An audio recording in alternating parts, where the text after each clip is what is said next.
So kani testing lang ni basig makaya rin ninyo ni. So nakuha mo Android phone, dapat Android phone. Tapos connect mo sa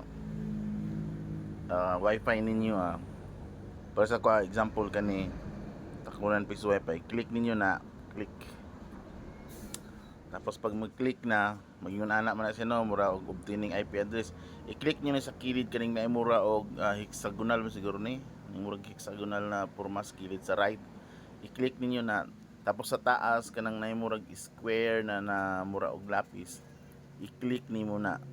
Kay buhaton na to og static ang imuhang connection. Oops, balik ni skuan ba. Balik na to balik. Kunan to. Wala.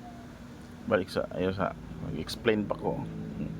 So click diha na nandito na sa kaning lapis nga square sa upper right nga naay square niya na murag lapis i-click nyo man kanang sa ubos IP settings DHCP click nimo na buhaton nimo nang static.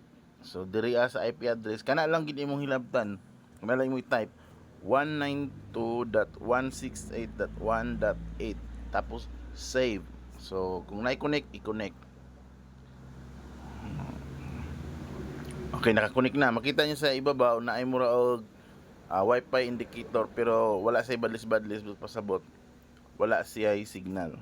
Karon imuha ni siyang adto ka sa Google Chrome tapos i-type nimo tong kani nga IP address 192.168.1.1 kana. Tapos automatic ingon ana. Okay?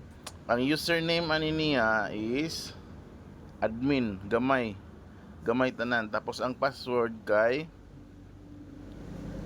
ako ra isenti sa inyo kay lahi ang password ani. Okay. Na pag abot diri human kasulod na mo i-send nyo diri i-click nyo ang network nya diri mo sa LAN settings. Kakuan mo ang server dira sa pinakaubos DHCP